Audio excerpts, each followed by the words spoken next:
12 days without a shower, no soap, no deodorant, no toothpaste, skin caked in mud and rotting jungle vegetation. And this was not punishment. This was not survival training gone wrong. This was the most classified tactical doctrine in special operations history. A doctrine so effective that the Pentagon spent decades trying to bury it.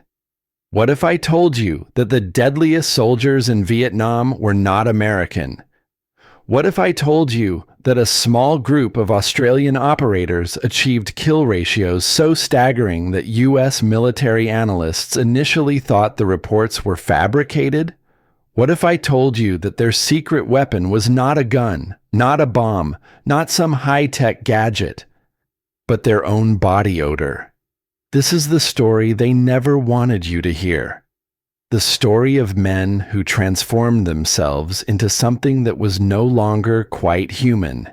Men who learned to smell like the enemy, think like predators, and move through the jungle like ghosts. Men who could lie 3 meters from a passing enemy patrol, close enough to count the leeches on their ankles, and remain completely invisible. How did they do it? Why did the Americans refuse to learn from them, even when the evidence was overwhelming? And what dark price did these ghost soldiers pay for their incredible effectiveness? Today, we are pulling back the curtain on one of the most disturbing and fascinating chapters in special operations history. You will learn secrets that were classified for decades. You will discover techniques that challenge everything you thought you knew about modern warfare. And you will meet the phantom warriors who became legends in the jungles of Vietnam. Stay until the end, because the final revelation about why this knowledge was deliberately suppressed will change how you see military history forever. This is the hidden truth about the Australian SAS, and it starts with a smell. The jungle air hung thick and wet over Phuoc Tuy Province in the autumn of 1967, and somewhere beneath that suffocating canopy, 6 Australian SAS operators lay motionless in the rotting vegetation, their bodies pressed into the mud like corpses waiting to be discovered. They had not bathed in 12 days. Their uniforms were crusted with sweat, jungle filth, and something far more deliberate than simple neglect. These men had transformed themselves into olfactory ghosts, creatures who no longer smelled like Westerners, no longer carried the chemical signature of civilization on their skin. And 3 meters away, a Viet Cong patrol was passing so close that one Australian operator could count the leeches clinging to the enemy soldiers' bare ankles. The VC walked past without slowing, without turning, without any indication that 6 armed phantoms were watching them through the undergrowth. The Australians had achieved something American forces spent the entire war trying to understand but never fully mastered. They had become invisible, not through camouflage alone, but through scent. This is not a story about hygiene or the hardships of jungle warfare. This is the story of a classified tactical doctrine so effective, so disturbing, and so utterly contrary to Western military tradition that the Pentagon spent decades pretending it did not exist. The Australian Special Air Service Regiment developed what internal documents would later call the Total Environmental Integration Protocol, a comprehensive system for eliminating every trace of Western presence from an operator body. And at the center of that protocol was a simple, revolting, and devastatingly effective rule. Do not wash. Do not use soap. Do not use deodorant. Do not use toothpaste. Do not use insect repellent. Do not smoke Western cigarettes. Do not eat Western food. Become the jungle. Smell like the jungle. Smell like the enemy. But the real shock was not the protocol itself. It was what the protocol revealed about everything the Americans had been doing wrong. The science behind scent detection in jungle warfare was understood long before the first Australian boot touched Vietnamese soil, yet almost no Western military force took it seriously. Human beings produce a complex chemical signature through their sweat glands, their breath, their hair follicles, and even the bacteria colonies living on their skin. This signature is influenced by diet, hygiene products, medications, and dozens of environmental factors. A person who has eaten beef and dairy for their entire life smells fundamentally different from someone raised on rice, fish sauce, and fermented vegetables. A person who washes with American soap carries artificial fragrances that can be detected from remarkable distances in humid jungle air. A person who uses Western toothpaste exhales mint and fluoride compounds with every breath. The Viet Cong knew this. They had known it since the first French colonial soldiers walked into Indochina decades earlier, bringing with them the unmistakable smell of European civilization. American forces in Vietnam were, in the blunt assessment of one Australian liaison officer, olfactory billboards advertising their presence to anyone with a functioning nose. The average American soldier in 1966 carried enough artificial scent to be detected from 50 meters or more under the right conditions. Their soap contained perfumes. Their deodorants contained aluminium compounds and synthetic fragrances. Their toothpaste left chemical traces in their saliva. Their insect repellent, the infamous military-issued DEET preparations, created a chemical cloud around their bodies that the VC learned to identify from extraordinary distances. Their cigarettes, their coffee, their sea rations, even their laundry detergent, all of it combined to create what one North Vietnamese Army veteran would later describe as the smell of money and death coming through the trees. The Australian SAS approached this problem with the cold pragmatism that would define their entire Vietnam methodology, but they did not develop their solution in a laboratory or a Pentagon conference room. They learned it from men whose ancestors had been hunting human prey for 40,000 years. And what those men taught them would change special operations forever. Captain Brian Fairclough, who commanded multiple SAS patrols in Phuoc Tuy Province during the most intense years of the conflict, later revealed the systematic thinking behind the scent elimination protocol. The men understood that they were operating in an environment where the enemy had every natural advantage. The VC knew the terrain. The VC had local support. The VC could disappear into tunnel systems that American forces spent years trying to locate and destroy.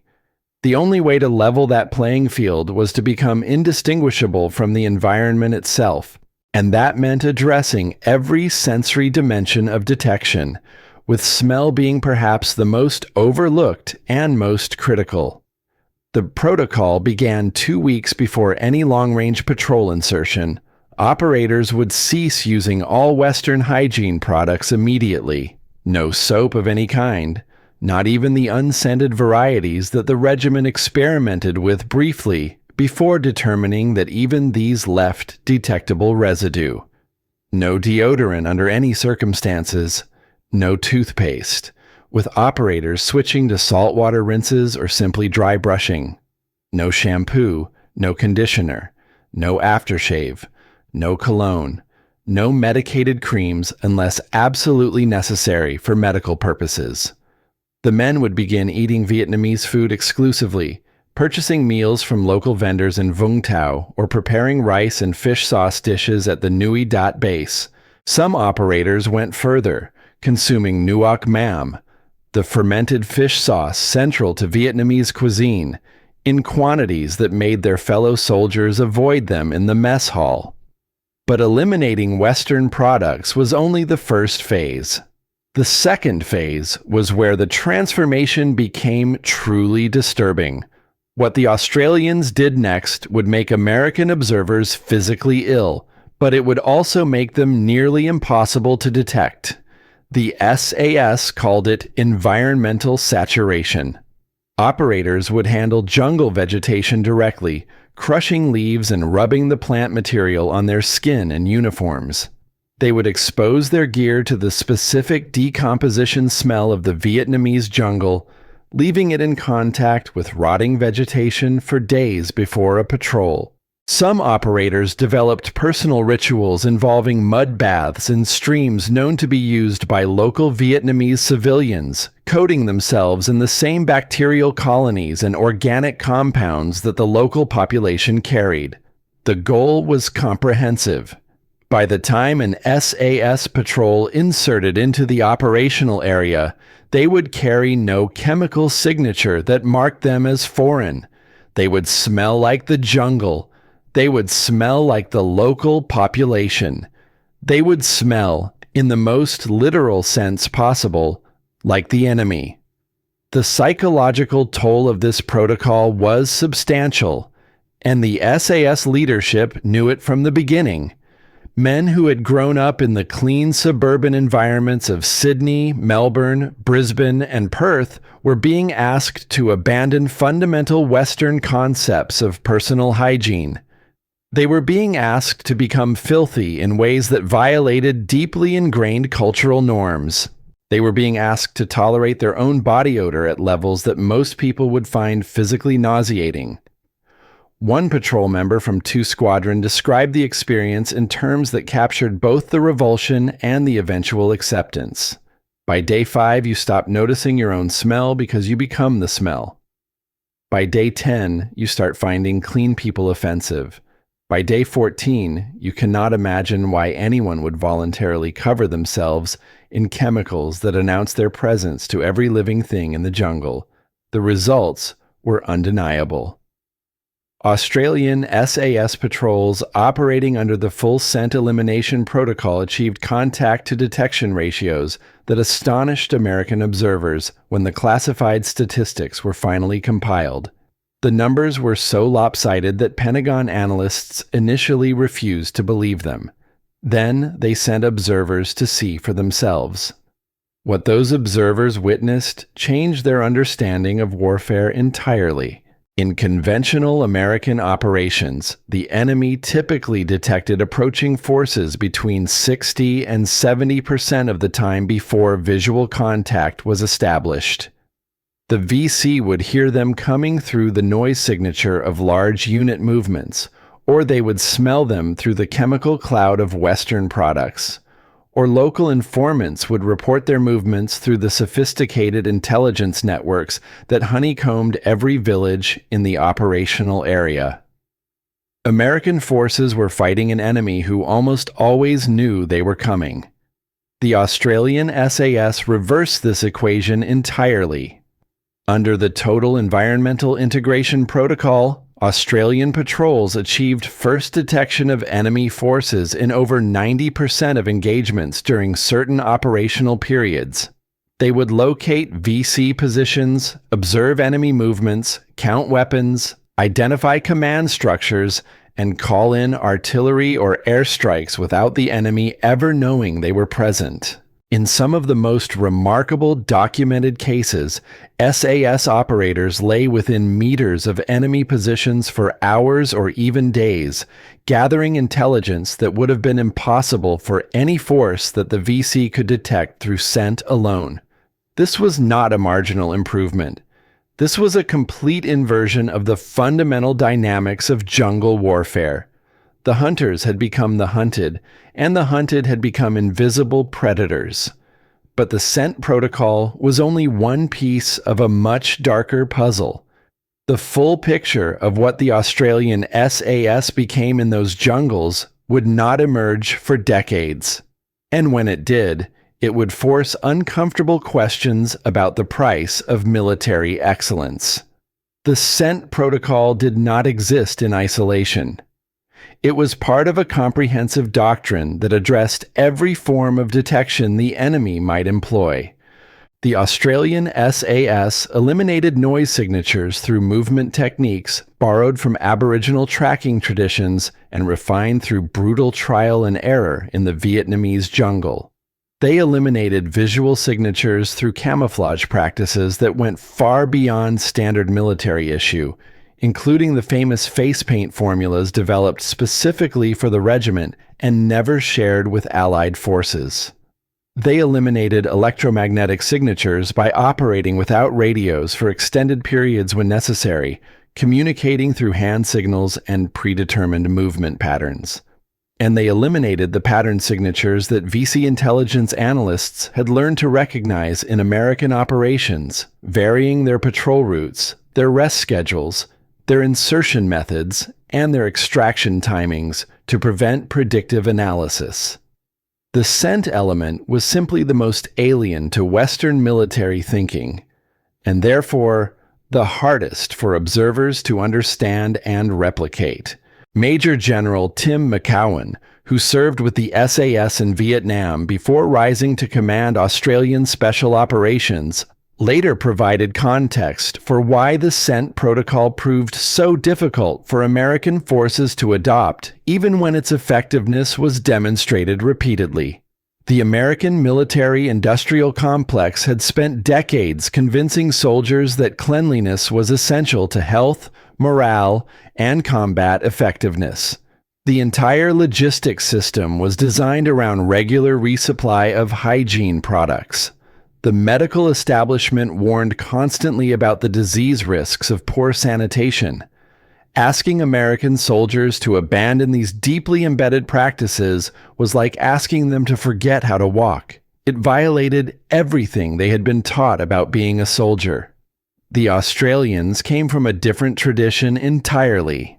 The SAS regiment had been founded on principles drawn from the British Special Air Service, itself created during World War II to operate behind enemy lines in North Africa and later in occupied Europe. The founding philosophy emphasized adaptation, unconventional thinking, and the willingness to abandon any practice that reduced operational effectiveness, no matter how deeply embedded that practice might be in conventional military culture. The Australians added their own national characteristics to this foundation, particularly the bush survival traditions developed during the colonial period and refined by generations of outback experience. The concept of going feral in the bush, becoming indistinguishable from the environment, was not foreign to Australian culture the way it was to American suburban sensibilities. And there was another factor that the official histories have never acknowledged, a secret source of knowledge that the Australian military borrowed without credit, a debt that remains unpaid to this day. The Aboriginal contribution to SAS doctrine during the Vietnam period remains one of the least documented and most significant aspects of the scent protocol development. Indigenous Australian trackers had been employed by the Australian military since the colonial frontier wars, and their understanding of scent, sound, and visual detection in natural environments was centuries more advanced than anything Western science had developed. During the early years of SAS operations in Vietnam, several Aboriginal soldiers served with the regiment, and their knowledge influenced patrol techniques in ways that the white operators initially found difficult to articulate. The concept of becoming the environment rather than moving through it as a foreign object came directly from Aboriginal hunting traditions. The specific techniques for saturating gear with local organic material drew on methods that Aboriginal trackers had used for thousands of years when approaching game animals that could detect human scent from enormous distances. But this knowledge transfer was never formally acknowledged, and the reasons reveal uncomfortable truths about Australian society in the 1960s. Aboriginal Australians did not receive full citizenship rights until a constitutional referendum in 1967, the same year that the SAS scent protocol reached its full operational implementation. The contributions of indigenous soldiers and advisors to elite military units were systematically minimized in official documentation, partly through the institutional racism of the era and partly through the classification systems that concealed the most effective SAS methods from any public scrutiny. When American liaison officers asked how the Australians had developed their remarkable field techniques, the standard response attributed everything to superior training and natural bush skills without mentioning the indigenous knowledge systems that informed both. This concealment would have consequences that extended far beyond the war itself. Lessons that could have saved American lives remained hidden behind layers of classification and cultural embarrassment. Techniques that worked were dismissed as unscientific or primitive because acknowledging their origins would have required acknowledging uncomfortable truths about whose knowledge actually mattered in the jungle. The Americans tried to learn anyway. They sent their best operators to observe the Australians in action. What happened next became one of the most classified failures in special operations history. American forces made several documented attempts to adopt Australian scent protocols during the conflict, with results that ranged from partial success to complete failure depending on the circumstances. The most serious effort came in 1968, when Mac V. SOG, the Military Assistance Command Vietnam Studies and Observations Group, implemented a modified version of the Australian approach for their cross-border reconnaissance teams operating in Laos and Cambodia. The SOG teams eliminated Western soap and deodorant, switched to local food sources when possible, and adopted some of the environmental saturation techniques that Australian advisors demonstrated during a classified exchange program that officially never occurred. The results were mixed, and the reasons illuminate the fundamental differences between American and Australian approaches. SOG teams that fully committed to the protocol reported significant improvements in their detection avoidance during the first few months of implementation. Several team leaders noted in after-action reports that enemy forces seemed less alert to their presence, that they achieved observation positions closer to target areas than previously possible, and that their extraction rates improved when things went wrong because the enemy had difficulty tracking them through the jungle. But the American military system worked against sustained adoption of the methods.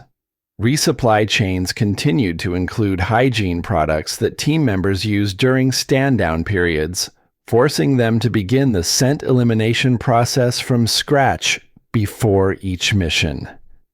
Medical officers raised concerns about disease transmission and skin infections that the Australian SAS had learned to manage through techniques never shared in the exchange program. Command pressure for quick turnaround missions prevented the 14-day preparation period that the Australians considered essential for full scent neutralization. And there was the psychological resistance that McCowan had identified. American soldiers came from a culture that associated cleanliness with civilization, with moral virtue, with the distinction between modern warriors and primitive savages. Being asked to become filthy, to tolerate their own smell, to coat themselves in mud and rotting vegetation, felt to many like a degradation of their humanity, rather than an adaptation to operational necessity. The Australians had solved this psychological problem through a method that the Americans never understood. They made the filth a badge of honor. They made the smell a mark of elite status. And in doing so, they transformed disgust into pride. The Australian SAS created an internal culture around the scent protocol, with operators competing to become the most undetectable, the most fully integrated into the jungle environment. Men who could tolerate the longest periods without washing, who could consume the most Vietnamese food, who could achieve the most complete olfactory transformation, earned respect from their peers that no medal or commendation could match. The protocol became a tribal marker, separating the true bush phantoms from the ordinary soldiers who could not make the psychological leap required. The Americans never developed this cultural framework, and without it, the individual psychological burden proved too heavy for many operators to bear. But perhaps the most significant obstacle was one that neither side discussed openly during the war. The scent protocol forced operators to confront the fundamental nature of what they were doing in the jungle. They were not simply soldiers conducting military operations against an enemy force.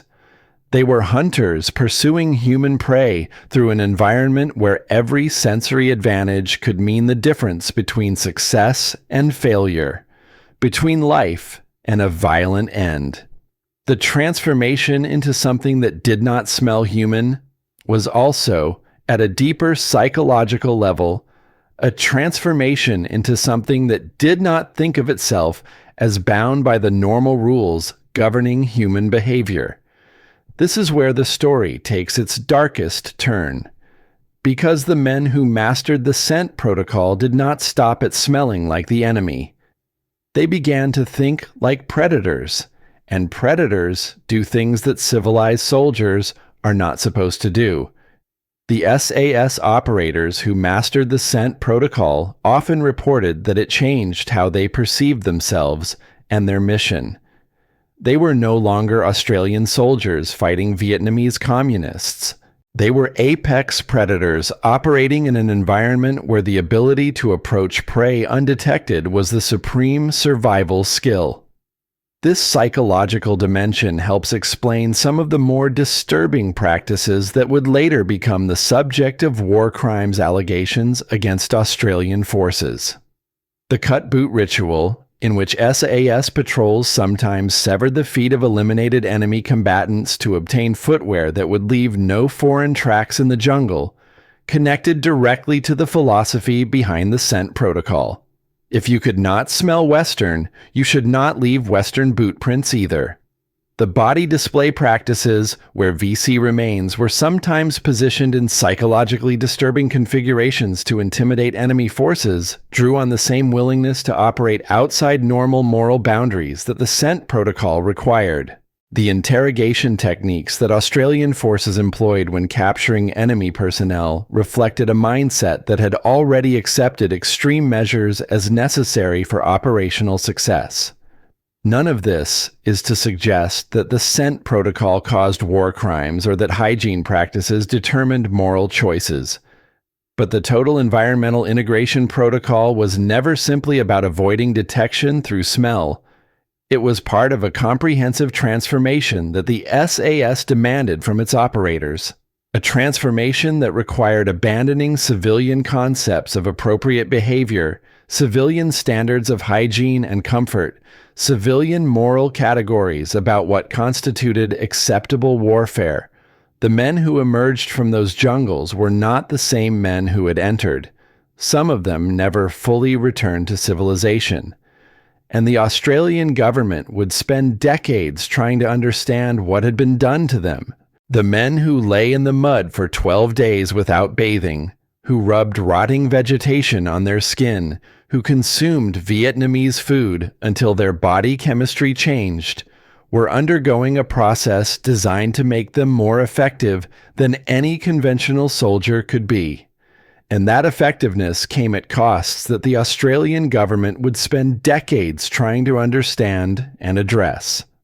The war ended in 1975 with the fall of Saigon, and the scent protocol became one of thousands of tactical innovations that seemed destined to disappear into classified archives. The operators returned home to a country that did not want to hear about what they had done or what they had become. The psychological support systems that might have helped them process their experiences did not exist. The techniques that had kept them alive were now sources of dysfunction in a world where daily showers and clean clothes were expected, and the smell of their wartime selves was treated as a symptom of mental illness rather than a badge of elite status. But the story did not end with Vietnam. 3 decades later, in a different jungle on a different continent, the ghost soldiers would return. And this time, the Americans would finally be forced to pay attention. When Australian Special Operations Forces deployed to East Timor in 1999 as part of the Interfet Stabilization Mission, veterans of the Vietnam-era SAS noticed something remarkable in the preparation protocols for long-range reconnaissance patrols. The scent elimination procedures, modified for a different jungle environment and a different enemy, remained part of the standard operating procedures for extended patrol operations. The knowledge had been transmitted across generations of operators through the institutional memory of the regiment, surviving the post-Vietnam drawdown, the various reorganizations of Australian Special Operations, and the shift toward counterterrorism focus that dominated the 80s and 90s. The Americans rediscovered these techniques through a different path entirely. Following the September 11th attacks in 2001, U.S. Special Operations Command began an urgent reassessment of unconventional warfare capabilities that had atrophied during the precision strike focus of the 1990s. When American special operators deployed to Afghanistan, they encountered terrain and enemy forces that demanded the kind of patrol skills that Vietnam-era troops would have recognized. The scent problem returned with particular urgency in the mountains of Tora Bora and the valleys of Kunar Province, where Taliban and al-Qaeda fighters demonstrated detection capabilities that surprised American intelligence analysts. A classified exchange program between Australian and American Special Operations Forces, conducted between 2003 and 2007, finally transferred some of the knowledge that had never made it across during the Vietnam War. Australian SAS veterans who had served in Vietnam or learned from those who had trained the next generation of American operators in techniques that the Pentagon had never officially adopted. The results from Afghanistan confirmed what the classified Vietnam files had shown decades earlier. The Australians were right. The Americans had been wrong. And the cost of that error could be measured in body bags. The scent protocol appeared in modified form in U.S. Army Special Forces training manuals by 2009, though the language was sanitized and the full 14-day preparation timeline was reduced to recommendations that unit commanders could interpret flexibly based on operational requirements. The Aboriginal origins of the core concepts were once again not mentioned, the knowledge absorbed into American doctrine as if it had emerged from nowhere. The effectiveness data from Afghanistan confirmed what the Vietnam statistics had suggested decades earlier. American Special Operations units that adopted comprehensive scent protocols, combined with the other detection avoidance measures that the Australians had pioneered, achieved first detection rates against insurgent forces that significantly exceeded units relying on conventional approaches.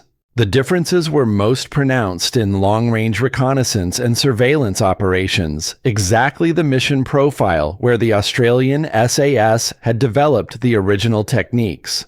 In some operational areas, units using the full protocol reported enemy detection avoidance rates exceeding 85%, numbers that would have been considered impossible by commanders trained in conventional infantry doctrine. But the institutional resistance that had prevented American adoption during Vietnam remained powerful, even 4 decades later.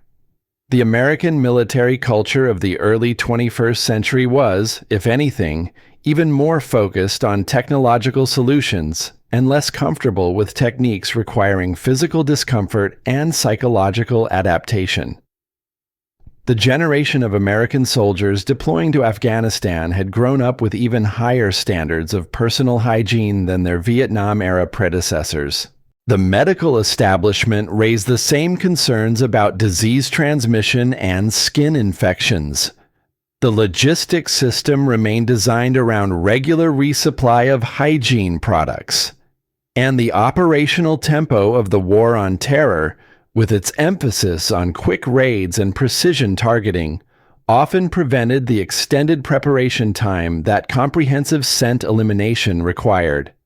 The same mistake, repeated across 40 years. The same arrogance. The same refusal to learn from allies who had already solved the problem. And the same price paid by soldiers who never knew there was a better way.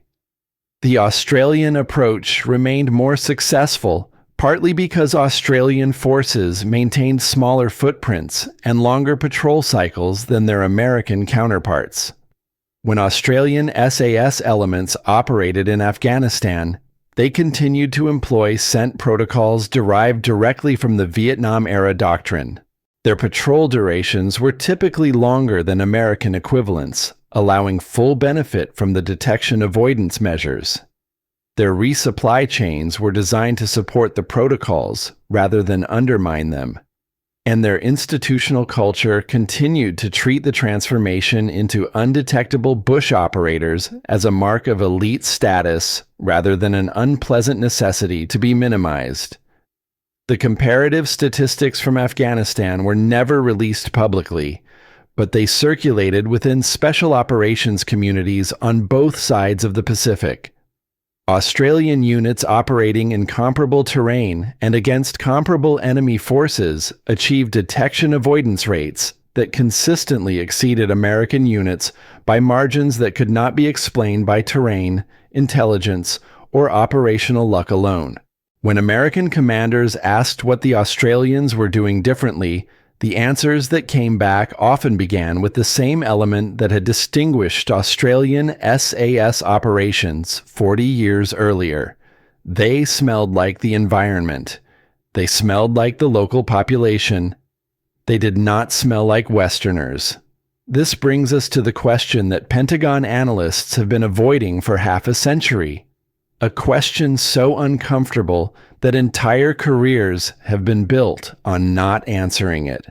Why did Western military establishments, with their vast resources for research and development, fail to seriously investigate and adopt techniques that demonstrably improved operational effectiveness against unconventional enemies? The answers reveal as much about institutional culture as they do about military tactics. The scent protocol challenged fundamental assumptions about the relationship between technology and combat effectiveness that dominated Western military thinking throughout the Cold War and its aftermath. American defense spending focused overwhelmingly on technological advantages, on weapons systems, on sensors, on communications equipment, on the hardware that could be designed, manufactured, and procured through the military-industrial complex. Techniques that required no special equipment, that could not be patented or sold, that depended entirely on individual operator adaptation and discomfort, received minimal attention regardless of their demonstrated effectiveness. There was also the uncomfortable implication that primitive methods might outperform sophisticated ones. The Australian scent protocol drew on indigenous knowledge systems that Western civilization had spent centuries dismissing as inferior. Admitting that these techniques worked better than Western alternatives required acknowledging that the colonial assumptions underpinning Australian and American societies contained fundamental errors. Military establishments that had built their entire self-image around technological and organizational superiority found this acknowledgement deeply threatening.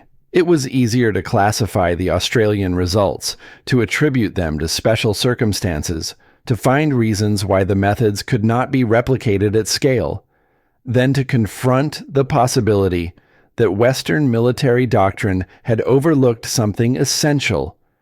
And then there was the darkest reason of all, a reason that no official document would ever acknowledge, a reason that explains why the most effective techniques remained hidden for so long. The moral dimension that the scent protocol brought into sharp focus could not be separated from the broader transformation it represented. The men who learned to smell like the jungle, to move like predators, to think of themselves as something other than normal soldiers, often brought that transformation back with them when the war ended.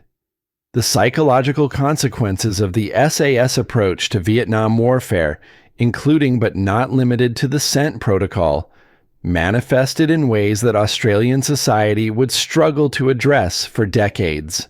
Higher rates of post-traumatic stress, higher rates of substance abuse, higher rates of relationship breakdown, higher rates of difficulties reintegrating into civilian life. The very effectiveness of the Australian methods came with costs that did not appear on any operational assessment, but emerged slowly through the damaged lives of the men who had mastered those methods.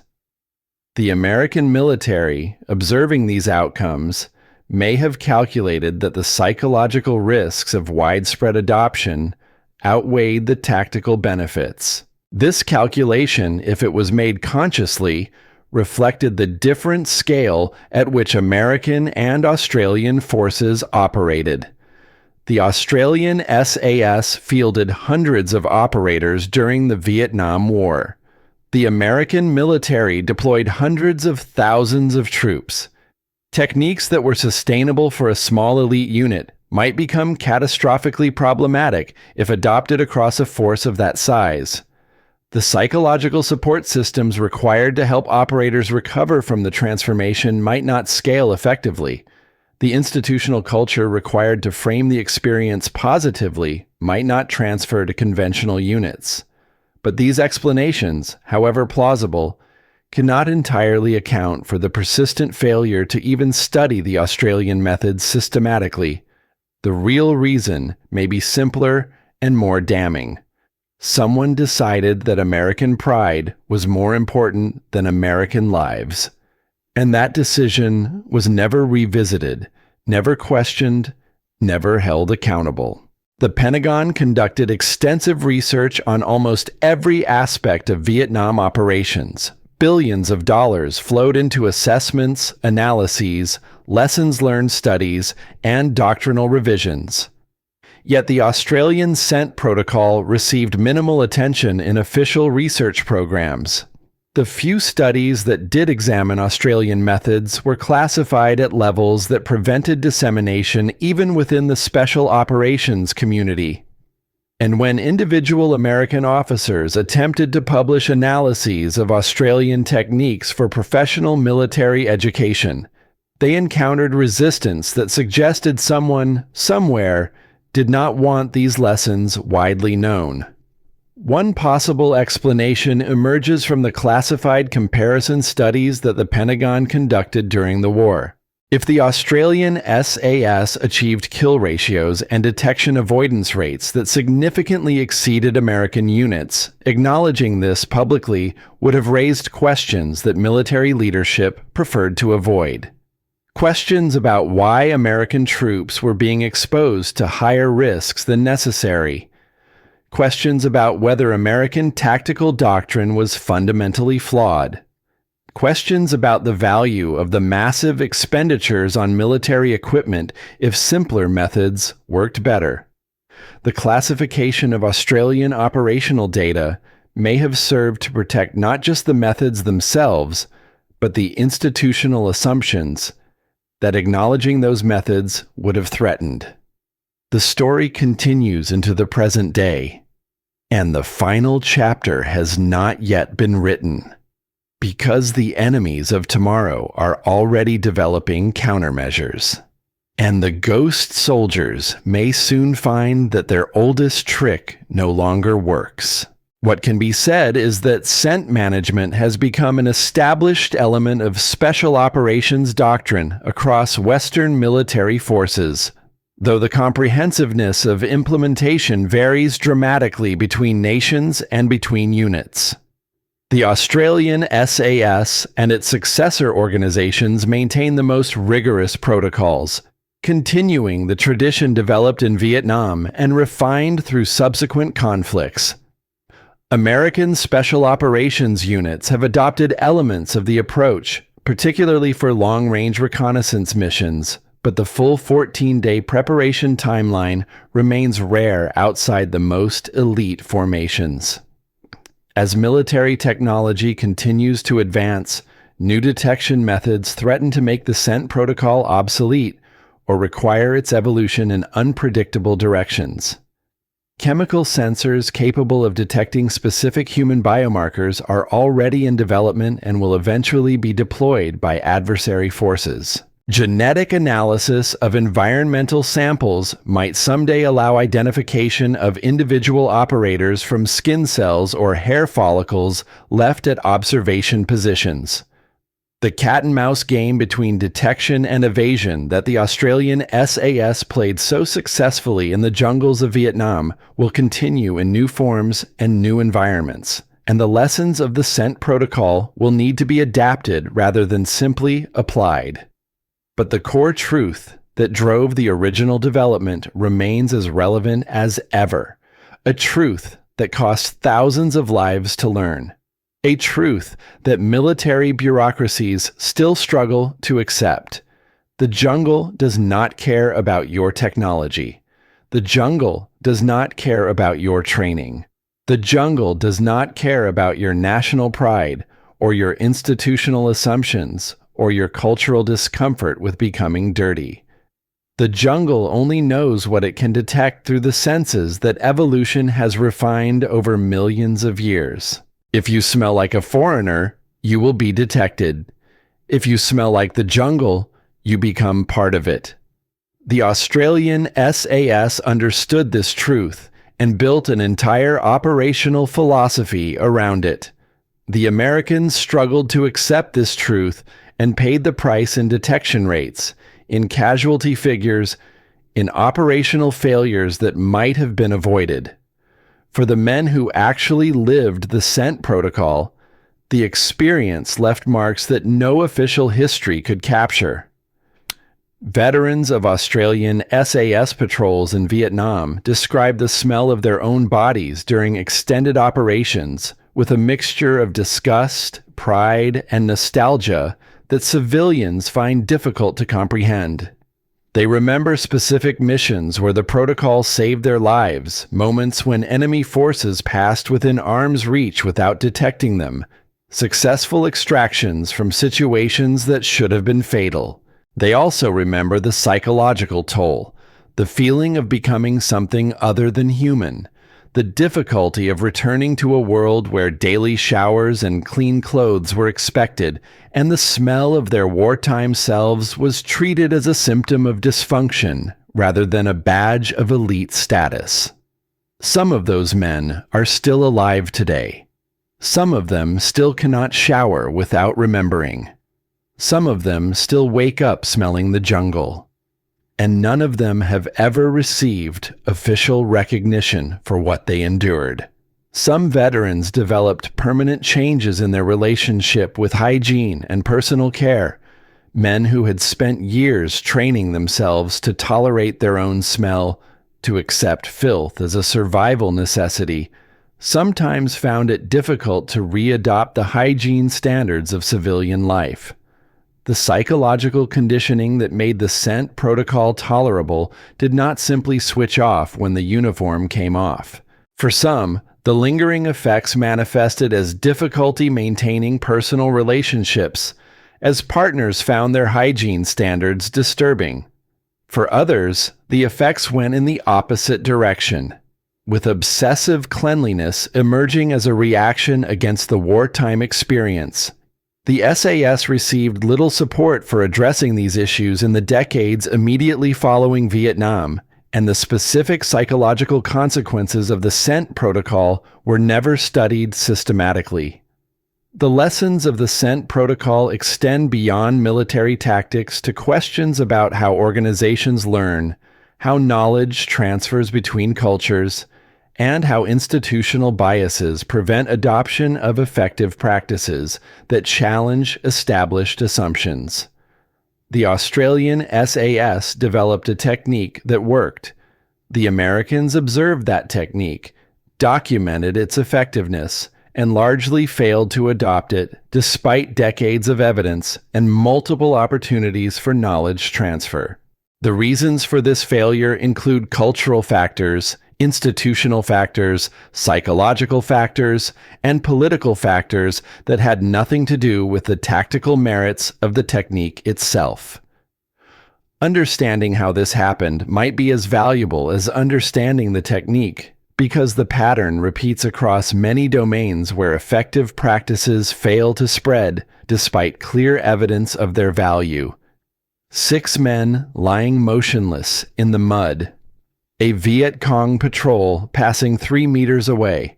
12 days without washing, and not a single enemy soldier knew that death was watching. This scene, repeated hundreds of times across years of conflict, represents something more than a tactical success story. It represents a willingness to abandon the assumptions of civilization itself in pursuit of survival and mission success. It represents a transformation that most soldiers never undergo and most civilians cannot imagine. It represents a secret that the Australian military kept for decades and that the American military still has not fully learned. They smelled like the enemy, and that is why they came home when so many others did not. The 14 days without washing was only the beginning. What came after, in the jungle and in the decades following the war, reveals truths about warfare, about human adaptation, and about the price of effectiveness that official histories prefer to leave unexamined. The Australian SAS wrote those truths on their bodies, in the filth they accumulated, and the smell they cultivated, and the transformation they underwent to become something that the jungle could not distinguish from itself. This is the hidden history of the scent protocol, the story the Pentagon classified, the story the Australian government ignored, the story that hundreds of operators carried home in their skin, their memories, and their nightmares. They did not wash because washing meant being detected. They did not use soap because soap meant being smelled.